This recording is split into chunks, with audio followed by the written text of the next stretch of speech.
ನಮಸ್ಕಾರ. ರಿಪಬ್ಲಿಕ್ ಕನ್ನಡ ನ್ಯೂಸ್ಗೆ ಸ್ವಾಗತ. ನಾನು ಶ್ರೀಪಾದ್ ಪಾಟೀಲ್. ನನ್ನ ಜೊತೆ ಇದ್ದಾರೆ ನನ್ನ ಕೊಲೀಗ್ ಸ್ಮಿತಾ ರಂಗನಾಥ್. ಸುದ್ದಿಗಳನ್ನ ಗಮನಿಸೋಣ. ಮುಖ್ಯವಾಗಿ ಮೊದಲು ಆರಂಭದಲ್ಲಿ ಗೋಲ್ಡ್ ಸ್ಮಗ್ಲಿಂಗ್ ಆರೋಪವನ್ನ ಎದುರಿಸ್ತಾ ಇರುವಂತಹ ರನ್ಯಾ ರಾವ್ ವಿರುದ್ಧ ಹಲವು ರೀತಿಯ ಅನುಮಾನಗಳು ಈಗ ಕೇಳಿ ಬರ್ತಾ ಇದೆ.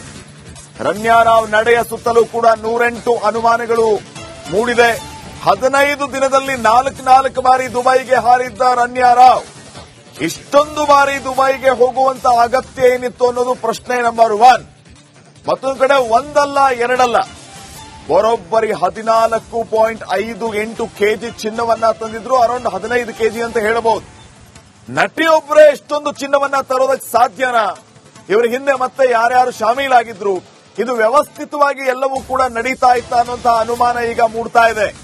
ಜೊತೆಗೆ ಡಿಜಿಪಿ ಮಗಳಾದ ರನ್ಯಾ ರಾವ್ ಬೆನ್ನಿಗೆ ಯಾರ್ಯಾರಿದ್ದಾರೆ? ಇದು ವ್ಯವಸ್ಥಿತವಾಗಿ ಮತ್ತು ನಿರಂತರವಾಗಿ ಗೋಲ್ಡ್ ಸ್ಮಗ್ಲಿಂಗ್ ನಡೀತಾನೆ ಇದೆಯಾ ಅನ್ನುವಂತಹ ಪ್ರಶ್ನೆ. ರನ್ಯಾ ರಾವ್ ಆತ್ಮವಿಶ್ವಾಸವನ್ನ ನೋಡಿದ್ರೆ ಇದು ಮೊದಲಲ್ಲ ಅವರು ಈ ರೀತಿ ಮಾಡ್ತಾ ಇರೋದು ಅಂತ ಅನ್ಸುತ್ತೆ. ಎಲ್ಲ ಪ್ರಶ್ನೆಗೆ ಡಿಆರ್ಐ ಅಧಿಕಾರಿಗಳು ಈಗ ಉತ್ತರವನ್ನ ಹುಡುಕ್ತಾ ಇದ್ದಾರೆ. ರನ್ಯಾ ರಾವ್ ಕಳೆದ 15 ದಿನದಲ್ಲಿ 4 ಬಾರಿ ದುಬೈಗೆ ಹೋಗಿದ್ದಾಳೆ. ಇಷ್ಟು ಬಾರಿ ದುಬೈಗೆ ಹೋಗುವ ಅವಶ್ಯಕತೆ ಏನಿತ್ತು? ಯಾವ ಕಾರಣಕ್ಕೆ ಹೋಗ್ತಾ ಇದ್ಲು? ರನ್ಯಾ ರಾವ್ ತಂದೆ ಕರ್ನಾಟಕ ಪೊಲೀಸ್ ಇಲಾಖೆಯಲ್ಲಿ ಡಿಜಿಪಿ. ರನ್ಯಾ ರಾವ್ ಏರ್ಪೋರ್ಟ್ಗೆ ಬಂದ ಕೂಡಲೇ ಪೊಲೀಸರು ಬಂದಿದ್ದಾರೆ. ಹೀಗಾಗಿ ಹಿರಿಯ ಪೊಲೀಸ್ ಅಧಿಕಾರಿಗೆ ಪ್ರಕರಣದ ಸುತ್ತ ಸಂಬಂಧ ಇದೆಯಾ ಅನ್ನುವಂತ ಪ್ರಶ್ನೆ ಕಾಡ್ತಾ ಇದೆ.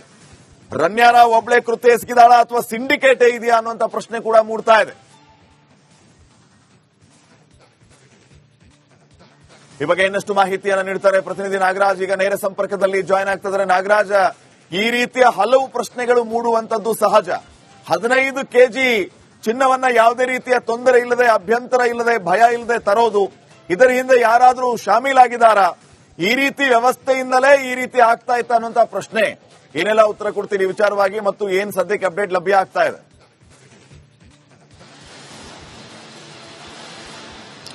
ಶ್ರೀಪಾದ್, ಏನು ಕೆಂಪೇಗೌಡ ಅಂತಾರಾಷ್ಟ್ರೀಯ ವಿಮಾನ ನಿಲ್ದಾಣದಲ್ಲಿ ಕನ್ನಡ ನಟಿ ರನ್ಯಾ ರಾವ್ ಡಿಆರ್ಐ ಅಧಿಕಾರಿಗಳಿಗೆ ಸಿಕ್ಕಿಬಿದ್ದಿದ್ದಾರೆ. ಆಕೆ ಸಿಕ್ಕಿಬಿದ್ದ ಬಳಿಕ ಡಿಆರ್ಐ ಅಧಿಕಾರಿಗಳ ಎದುರು ಈಗ ಒಂದಷ್ಟು ಪ್ರಶ್ನೆಗಳು ಕಾಡ್ತಾ ಇದ್ದಾವೆ. ಅದರಲ್ಲಿ ಪ್ರಮುಖವಾಗಿ ಈಕೆ ಎಲ್ಲಿಂದ, ಏನಕ್ಕೆ ಇಷ್ಟು ಪ್ರಮಾಣದ ಚಿನ್ನವನ್ನು ತೆಗೆದುಕೊಂಡು ಬರ್ತಾ ಇದ್ರು? ಬರೋಬ್ಬರಿ 15 ಕೆಜಿ ಆಗೋಷ್ಟು, 14.58 ಕೆಜಿಯಷ್ಟು ಚಿನ್ನವನ್ನ ತೆಗೆದುಕೊಂಡು ಬಂದಿದ್ದಾರೆ. ಹಾಗಾದ್ರೆ ಈ 14.58 ಕೆಜಿಯನ್ನ ಎಲ್ಲಿಗೆ ಸಾಗಾಟ ಮಾಡ್ತಾ ಇದ್ರು? ಕರ್ನಾಟಕದಲ್ಲಿ ಮಾತ್ರ ಸಾಗಾಟ ಮಾಡ್ತಾ ಇದ್ರು ಅಥವಾ ಬೇರೆ ರಾಜ್ಯಗಳಿಗೂ ಕೊಡ್ತಾ ಇದ್ರ?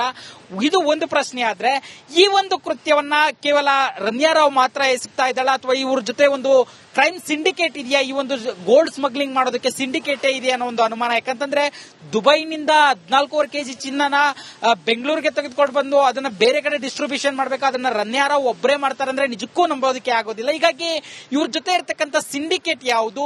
ಇದು ಮತ್ತೊಂದು ಪ್ರಶ್ನೆ. ಆದ್ರೆ ಮೂರನೇ ಪ್ರಶ್ನೆ ಒಂದು ಕೇಳಿ ಬರ್ತಾ ಇರ್ತಕ್ಕಂಥದ್ದು ಏನಂತಂದ್ರೆ, ಏನು ಇದು ಮೊದಲನೇ ಸಲ? ಯಾಕಂತಂದ್ರೆ ರನ್ಯಾ ರಾವ್ ಆ ಡಿಆರ್ಐ ಅಧಿಕಾರಿಗಳ ಜೊತೆ ನಡೆದುಕೊಂಡ ರೀತಿಯನ್ನ ಗಮನಿಸ್ತಾ ಇದ್ದಾಗ ನಿಜಕ್ಕೂ ಆಕೆ ಸಿಕ್ಕಿದ ಕೂಡಲೇ ನಾನು ಡಿಜಿಪಿ ಮಗಳಿದ್ದೀನಿ, ಈಗ ಪೊಲೀಸರು ಬರ್ತಾರೆ ನನ್ನ ಕರೆದುಕೊಂಡು ಹೋಗೋದಕ್ಕೆ ಅಂತ ಕೂಡಲೇ ಪೊಲೀಸರು ಅಲ್ಲಿಗೆ ಹೋಗ್ತಾರೆ ಅಂತಂದಾಗ ಈಕೆ ಏನು ಇಷ್ಟು ಕಾನ್ಫಿಡೆಂಟ್ ಆಗಿ ಮಾತಾಡಿ ಇಷ್ಟು ಬಾರಿ, ಅಂದ್ರೆ ಸುಮಾರು ವರ್ಷದಲ್ಲಿ 30ಕ್ಕೂ ಹೆಚ್ಚು ವಿದೇಶ ಪ್ರವಾಸಗಳನ್ನ ಮಾಡಿದ್ದಾರೆ. ಅದರಲ್ಲೂ ಕಳೆದ 15 ದಿನಗಳಲ್ಲಿ 4 ಬಾರಿ ದುಬೈಗೆ ಹೋಗಿ ಬಂದಿದ್ದಾರೆ ಅಂತಂದ್ರೆ ಇದು ನಿಜಕ್ಕೂ ಇದು ಮೊದಲನೇ ಬಾರಿ ಈ ರೀತಿಯಾಗಿ ಗೋಲ್ಡ್ ಸ್ಮಗ್ಲ್ ಆಗ್ತಾ ಇರೋದ್ರ ಬಗ್ಗೆ ಅನುಮಾನ ಇರತಕ್ಕಂಥದ್ದು. ಈ ಹಿಂದೆನೂ ಇದೇ ರೀತಿಯ ಕೃತ್ಯಗಳನ್ನ ಎಸಗಿರೋ ಸಾಧ್ಯತೆ ದಟ್ಟವಾಗಿರ್ತಕ್ಕಂಥದ್ದು. ಇದು ಒಂದ್ ಕಡೆ. ಆದ್ರೆ ಮತ್ತೊಂದ್ ಕಡೆ ಏನು ಕೇವಲ ಪೊಲೀಸರಿಗೆ ಇರಬೇಕಾದಂತ ಎಸ್ಕಾಟ್ ಭದ್ರತೆ ಅಧಿಕಾರಿಗಳು ಏರ್ಪೋರ್ಟ್ಗೆ ಈಕೆ ಬರೋ ಟೈಮ್ಗೆ ಬಂದಿರ್ತಾರೆ. ಮತ್ತೆ ಅಲ್ಲಿ ಏನು ವಿವಿಐಪಿ ಲಾಂಜ್ ಇದೆ ಅಲ್ಲಿಗೆ ಆಕೆ ಹೇಳಿದ ಕೂಡಲೇ ಹೋಗಿ ಆಕೆಯನ್ನು ಕರೆದುಕೊಂಡು ಬರುವಂತ ಒಂದು ಪ್ರಯತ್ನವನ್ನು ಮಾಡ್ತಾರೆ ಅಂತಂದ್ರೆ ಆ ಹಿರಿಯ ಪೊಲೀಸ್ ಅಧಿಕಾರಿ ಏನಿದ್ದಾರೆ ಅವರು ಕೂಡ ಇದರಲ್ಲಿ ಏನಾದರೂ ಭಾಗಿಯಾಗಿದ್ದಾರಾ ಅನ್ನೋ ಒಂದು ಅನುಮಾನ ಇರತಕ್ಕಂಥದ್ದು. ಹೀಗೆ ಈ ಒಂದು ಗೋಲ್ಡ್ ಸ್ಮಗ್ಲಿಂಗ್ ಸುತ್ತ ಹಲವು ಅನುಮಾನಗಳಿದಾವೆ. ಸದ್ಯಕ್ಕೆ ಏನು ನಿನ್ನೆ ಆಕೆಯನ್ನ ನ್ಯಾಯಾಂಗ ಬಂಧನಕ್ಕೆ ಒಪ್ಪಿಸಲಾಗಿತ್ತು. ಇವತ್ತು ಒಂದು ಓಪನ್ ಕೋರ್ಟ್ ಅಲ್ಲಿ ಆಕೆಯನ್ನ ಕಸ್ಟಡಿಗೆ ಕೇಳುವ ಸಾಧ್ಯತೆ ಇರತಕ್ಕಂಥದ್ದು. Shripad, okay, thank you Nagaraj ಮಾಹಿತಿಗಾಗಿ.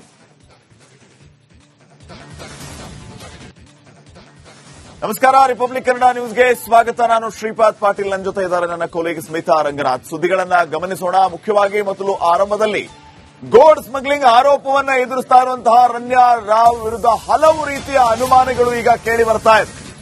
ರನ್ಯಾ ರಾವ್ ನಡೆಯ ಸುತ್ತಲೂ ಕೂಡ 108 ಅನುಮಾನಗಳು ಮೂಡಿದೆ.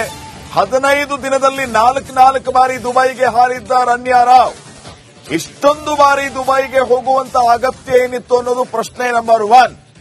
ಮತ್ತೊಂದು ಕಡೆ ಒಂದಲ್ಲ ಎರಡಲ್ಲ, ಬರೋಬ್ಬರಿ 14.58 ಕೆಜಿ ಚಿನ್ನವನ್ನ ತಂದಿದ್ರು. ಅರೌಂಡ್ 15 ಕೆಜಿ ಅಂತ ಹೇಳಬಹುದು. ನಟಿಯೊಬ್ಬರೇ ಇಷ್ಟೊಂದು ಚಿನ್ನವನ್ನ ತರೋದಕ್ಕೆ ಸಾಧ್ಯನಾ? ಇವರ ಹಿಂದೆ ಮತ್ತೆ ಯಾರ್ಯಾರು ಶಾಮೀಲಾಗಿದ್ರು? ಇದು ವ್ಯವಸ್ಥಿತವಾಗಿ ಎಲ್ಲವೂ ಕೂಡ ನಡೀತಾ ಇತ್ತ ಅನ್ನುವಂತಹ ಅನುಮಾನ ಈಗ ಮೂಡ್ತಾ ಇದೆ. ಜೊತೆಗೆ ಡಿಜಿಪಿ ಮಗಳಾದ ರಮ್ಯಾರಾವ್ ಬೆನ್ನಿಗೆ ಯಾರ್ಯಾರಿದ್ದಾರೆ? ಇದು ವ್ಯವಸ್ಥಿತವಾಗಿ ಮತ್ತು ನಿರಂತರವಾಗಿ ಗೋಲ್ಡ್ ಸ್ಮಗ್ಲಿಂಗ್ ನಡೀತಾನೆ ಇದೆಯಾ ಅನ್ನುವಂತಹ ಪ್ರಶ್ನೆ. ರಮ್ಯಾರಾವ್ ಆತ್ಮವಿಶ್ವಾಸವನ್ನ ನೋಡಿದ್ರೆ ಇದು ಮೊದಲಲ್ಲ ಅವ್ರು ಈ ರೀತಿ ಮಾಡ್ತಾ ಇರೋದು ಅಂತ ಅನ್ಸುತ್ತೆ. ಎಲ್ಲ ಪ್ರಶ್ನೆಗೆ ಡಿಆರ್ಐ ಅಧಿಕಾರಿಗಳು ಈಗ ಉತ್ತರವನ್ನ ಹುಡುಕ್ತಾ ಇದ್ದಾರೆ. ರಮ್ಯಾರಾವ್ ಕಳೆದ 15 ದಿನದಲ್ಲಿ 4 ಬಾರಿ ದುಬೈಗೆ ಹೋಗಿದ್ದಾಳೆ. ಇಷ್ಟು ಬಾರಿ ದುಬೈಗೆ ಹೋಗುವ ಅವಶ್ಯಕತೆ ಏನಿತ್ತು? ಯಾವ ಕಾರಣಕ್ಕೆ ಹೋಗ್ತಾ ಇದ್ಲು? ರಮ್ಯಾರಾವ್ ತಂದೆ ಕರ್ನಾಟಕ ಪೊಲೀಸ್ ಇಲಾಖೆಯಲ್ಲಿ ಡಿಜಿಪಿ. ರಮ್ಯಾರಾವ್ ಏರ್ಪೋರ್ಟ್ಗೆ ಬಂದ ಕೂಡಲೇ ಪೊಲೀಸರು ಬಂದಿದ್ದಾರೆ. ಹೀಗಾಗಿ ಹಿರಿಯ ಪೊಲೀಸ್ ಅಧಿಕಾರಿಗೆ ಪ್ರಕರಣದ ಸುತ್ತ ಸಂಬಂಧ ಇದೆಯಾ ಅನ್ನುವಂತ ಪ್ರಶ್ನೆ ಕಾಡ್ತಾ ಇದೆ. ರಮ್ಯಾರಾವ್ ಒಬ್ಳೆ ಕೃತ್ಯ ಎಸಗಿದಾಳ ಅಥವಾ ಸಿಂಡಿಕೇಟೇ ಇದೆಯಾ ಅನ್ನುವಂತ ಪ್ರಶ್ನೆ ಕೂಡ ಮೂಡ್ತಾ ಇದೆ. ಈ ಬಗ್ಗೆ ಇನ್ನಷ್ಟು ಮಾಹಿತಿಯನ್ನು ನೀಡುತ್ತಾರೆ ಪ್ರತಿನಿಧಿ ನಾಗರಾಜ್. ಈಗ ನೇರ ಸಂಪರ್ಕದಲ್ಲಿ ಜಾಯ್ನ್ ಆಗ್ತಿದ್ದಾರೆ. ನಾಗರಾಜ್, ಈ ರೀತಿಯ ಹಲವು ಪ್ರಶ್ನೆಗಳು ಮೂಡುವಂತದ್ದು ಸಹಜ. 15 ಕೆಜಿ ಚಿನ್ನವನ್ನ ಯಾವುದೇ ರೀತಿಯ ತೊಂದರೆ ಇಲ್ಲದೆ, ಅಭ್ಯಂತರ ಇಲ್ಲದೆ, ಭಯ ಇಲ್ಲದೆ ತರೋದು, ಇದರ ಹಿಂದೆ ಯಾರಾದರೂ ಶಾಮೀಲಾಗಿದ್ದಾರಾ? ಈ ರೀತಿ ವ್ಯವಸ್ಥೆಯಿಂದಲೇ ಈ ರೀತಿ ಆಗ್ತಾ ಇತ್ತ ಅನ್ನುವಂತ ಪ್ರಶ್ನೆ. ಏನೆಲ್ಲ ಉತ್ತರ ಕೊಡ್ತೀರಿ ವಿಚಾರವಾಗಿ, ಮತ್ತು ಏನ್ ಸದ್ಯಕ್ಕೆ ಅಪ್ಡೇಟ್ ಲಭ್ಯ ಆಗ್ತಾ ಇದೆ?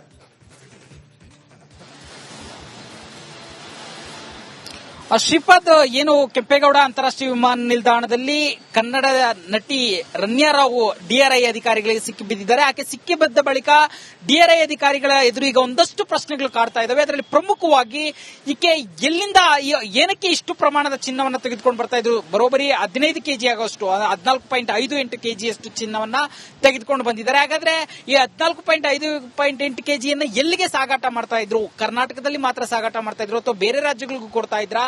ಇದು ಒಂದು ಪ್ರಶ್ನೆ. ಆದ್ರೆ ಈ ಒಂದು ಕೃತ್ಯವನ್ನ ಕೇವಲ ರಮ್ಯಾರಾವ್ ಮಾತ್ರ ಎಸಗ್ತಾ ಇದ್ದಾಳ ಅಥವಾ ಇವ್ರ ಜೊತೆ ಒಂದು ಕ್ರೈಮ್ ಸಿಂಡಿಕೇಟ್ ಇದೆಯಾ? ಈ ಒಂದು ಗೋಲ್ಡ್ ಸ್ಮಗ್ಲಿಂಗ್ ಮಾಡೋದಕ್ಕೆ ಸಿಂಡಿಕೇಟೇ ಇದೆಯಾ ಅನ್ನೋ ಒಂದು ಅನುಮಾನ. ಯಾಕಂತಂದ್ರೆ ದುಬೈನಿಂದ 14.5 ಕೆಜಿ ಚಿನ್ನನ ಬೆಂಗಳೂರಿಗೆ ತೆಗೆದುಕೊಂಡು ಬಂದು ಅದನ್ನ ಬೇರೆ ಕಡೆ ಡಿಸ್ಟ್ರಿಬ್ಯೂಷನ್ ಮಾಡಬೇಕು, ಅದನ್ನ ರಮ್ಯಾರಾವ್ ಒಬ್ಬರೇ ಮಾಡ್ತಾರೆ ಅಂದ್ರೆ ನಿಜಕ್ಕೂ ನಂಬೋದಕ್ಕೆ ಆಗೋದಿಲ್ಲ. ಹೀಗಾಗಿ ಇವ್ರ ಜೊತೆ ಇರ್ತಕ್ಕಂಥ ಸಿಂಡಿಕೇಟ್ ಯಾವುದು? ಇದು ಮತ್ತೊಂದು ಪ್ರಶ್ನೆ. ಆದ್ರೆ ಮೂರನೇ ಪ್ರಶ್ನೆ ಒಂದು ಕೇಳಿ ಬರ್ತಾ ಇರ್ತಕ್ಕಂಥದ್ದು ಏನಂತಂದ್ರೆ, ಏನು ಇದು ಮೊದಲನೇ ಸಲ? ಯಾಕಂತಂದ್ರೆ ರಮ್ಯಾರಾವ್ ಆ ಡಿಆರ್ಐ ಅಧಿಕಾರಿಗಳ ಜೊತೆ ನಡೆದುಕೊಂಡ ರೀತಿಯನ್ನ ಗಮನಿಸ್ತಾ ಇದ್ದಾಗ ನಿಜಕ್ಕೂ ಆಕೆ ಸಿಕ್ಕಿದ ಕೂಡಲೇ ನಾನು ಡಿಜಿಪಿ ಮಗಳಿದ್ದೀನಿ, ಈಗ ಪೊಲೀಸರು ಬರ್ತಾರೆ ನನ್ನ ಕರೆದುಕೊಂಡು ಹೋಗೋದಕ್ಕೆ ಅಂದ ಕೂಡಲೇ ಪೊಲೀಸರು ಅಲ್ಲಿಗೆ ಹೋಗ್ತಾರೆ ಅಂತಂದಾಗ ಈಕೆ ಏನು ಇಷ್ಟು ಕಾನ್ಫಿಡೆಂಟ್ ಆಗಿ ಮಾತಾಡಿ ಇಷ್ಟು ಬಾರಿ, ಅಂದ್ರೆ ಸುಮಾರು ವರ್ಷದಲ್ಲಿ 30ಕ್ಕೂ ಹೆಚ್ಚು ವಿದೇಶ ಪ್ರವಾಸಗಳನ್ನ ಮಾಡಿದ್ದಾರೆ. ಅದರಲ್ಲೂ ಕಳೆದ 15 ದಿನಗಳಲ್ಲಿ 4 ಬಾರಿ ದುಬೈಗೆ ಹೋಗಿ ಬಂದಿದ್ದಾರೆ ಅಂತಂದ್ರೆ ಇದು ನಿಜಕ್ಕೂ ಇದು ಮೊದಲನೇ ಬಾರಿ ಈ ರೀತಿಯಾಗಿ ಗೋಲ್ಡ್ ಸ್ಮಗ್ಲ್ ಆಗ್ತಾ ಇರೋದ್ರ ಬಗ್ಗೆ ಅನುಮಾನ ಇರತಕ್ಕಂಥದ್ದು. ಈ ಹಿಂದೆನೂ ಇದೇ ರೀತಿಯ ಕೃತ್ಯಗಳನ್ನ ಎಸಗಿರೋ ಸಾಧ್ಯತೆ ದಟ್ಟವಾಗಿರ್ತಕ್ಕಂಥದ್ದು. ಇದು ಒಂದ್ ಕಡೆ. ಆದ್ರೆ ಮತ್ತೊಂದ್ ಕಡೆ ಏನು ಕೇವಲ ಪೊಲೀಸರಿಗೆ ಇರಬೇಕಾದಂತ ಎಸ್ಕಾರ್ಟ್ ಭದ್ರತೆ ಅಧಿಕಾರಿಗಳು ಏರ್ಪೋರ್ಟ್ಗೆ ಈಕೆ ಬರೋ ಟೈಮ್ಗೆ ಬಂದಿರ್ತಾರೆ. ಮತ್ತೆ ಅಲ್ಲಿ ಏನು ವಿವಿಐಪಿ ಲಾಂಜ್ ಇದೆ ಅಲ್ಲಿಗೆ ಆಕೆ ಹೇಳಿದ ಕೂಡಲೇ ಹೋಗಿ ಆಕೆಯನ್ನು ಕರೆದುಕೊಂಡು ಬರುವಂತ ಒಂದು ಪ್ರಯತ್ನವನ್ನ ಮಾಡ್ತಾರೆ ಅಂತಂದ್ರೆ ಆ ಹಿರಿಯ ಪೊಲೀಸ್ ಅಧಿಕಾರಿ ಏನಿದ್ದಾರೆ ಅವರು ಕೂಡ ಇದರಲ್ಲಿ ಏನಾದರೂ ಭಾಗಿಯಾಗಿದ್ದಾರಾ ಅನ್ನೋ ಒಂದು ಅನುಮಾನ ಇರತಕ್ಕಂಥದ್ದು. ಹೀಗೆ ಈ ಒಂದು ಗೋಲ್ಡ್ ಸ್ಮಗ್ಲಿಂಗ್ ಸುತ್ತ ಹಲವು ಅನುಮಾನಗಳಿದಾವೆ.